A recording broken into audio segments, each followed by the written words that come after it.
Otro motivo que el alma puede tener para desencarnar es cuando la personalidad, con sus comportamientos y con su actitud, comienza a comprometer una futura encarnación de esta alma, porque, como se sabe, la personalidad traza un destino en el plano físico, ella crea un karma, y cuando el alma va a encarnar se ve un tanto prisionera de ese karma. Entonces, el alma tiene que adaptarse y muchas veces tiene que amoldarse a las limitaciones y a las condiciones dadas por ese karma creado por una personalidad en una vida anterior. Y cuando la personalidad comienza a crear un karma excesivamente limitante o negativo para el alma en las próximas encarnaciones, entonces el alma puede decidir desencarnar. Lo que pasa en ese periodo en que se está desencarnado es hasta cierto punto semejante a lo que sucede durante el sueño. Solo que durante el sueño, el hilo magnético, o antacarana, o cordón de plata, o la corriente de energía que mantiene la conciencia ligada al cuerpo o a los cuerpos, no se rompe. En cambio, durante el proceso de la muerte, ese hilo se rompe y la conciencia no tiene la posibilidad de volver al cuerpo. Cuando uno despierta por la mañana, recuerda tanto lo vivido en el día anterior como las experiencias que tuvo durante la noche, porque el cerebro físico es siempre el mismo. Es el mismo cerebro que se tenía durante la víspera, es el mismo cerebro que se tenía cuando se dormía, y es el mismo cerebro que se tiene durante esas experiencias. Es por eso que se recuerda ahora cuando se desencarna.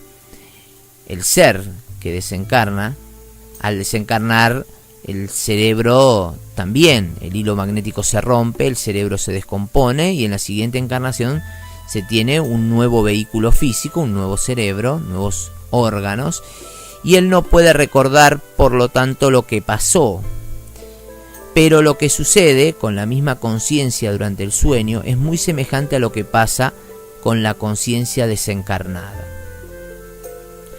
Debemos aclarar que todos los registros de las encarnaciones yacen en los registros akáshicos, en los registros etéricos.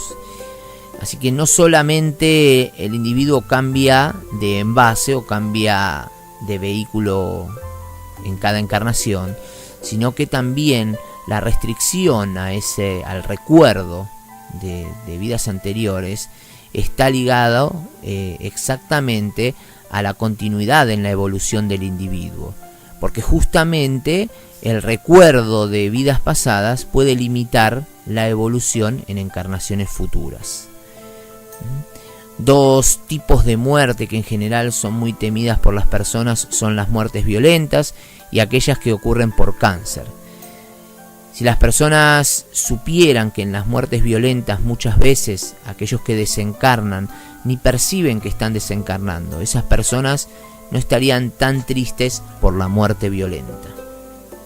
Es en una muerte violenta cuando el ser tiene un sentimiento instantáneo de un peligro inminente, una impresión de destrucción, pero eso es muy rápido y el proceso se asemeja a un shock eléctrico y a partir de allí ya se encuentra en otro plano fuera del cuerpo.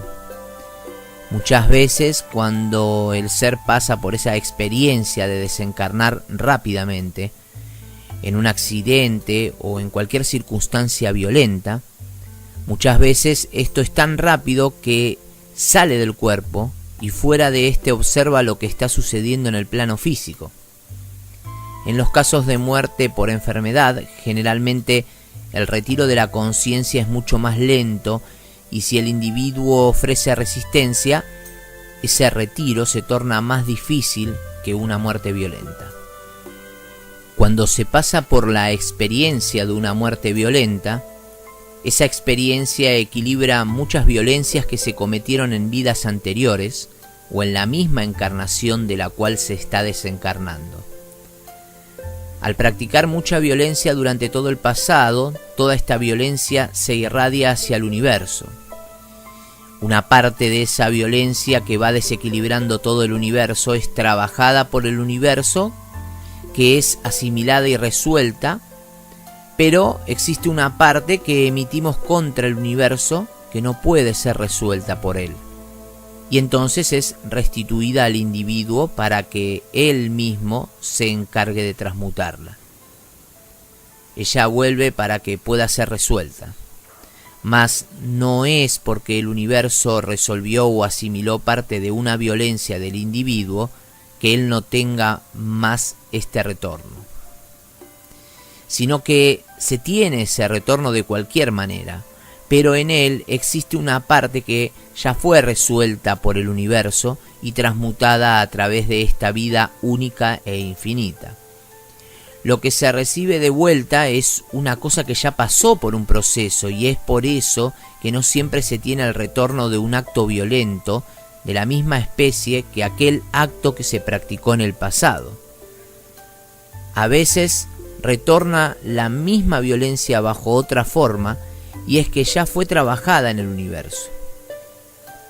En realidad, cuando se pasa por una experiencia de esas, de muerte violenta, después de eso el ser estará con todo equilibrado.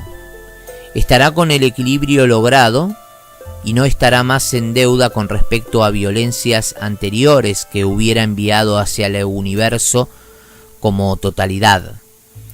Mas ahora se puede preguntar uno cómo es que un individuo que no era violento puede pasar por esa experiencia.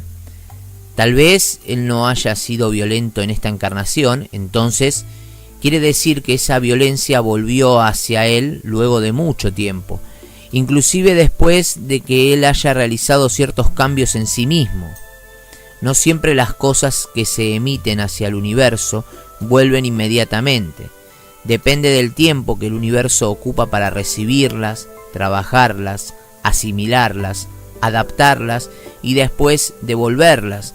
Y esto también está relacionado a muchos ciclos universales. El segundo ciclo de desencarnación que las personas temen es la muerte proveniente del cáncer, que es una enfermedad planetaria. La concentración de la maldad humana vivida y practicada por la humanidad en todos los tiempos se transformó en esta enfermedad. Entonces el cáncer es el propio reflejo de la maldad humana, y como esto es una manifestación planetaria. En cierta forma, los miembros de la humanidad están más o menos sujetos a ella en una encarnación o en otra.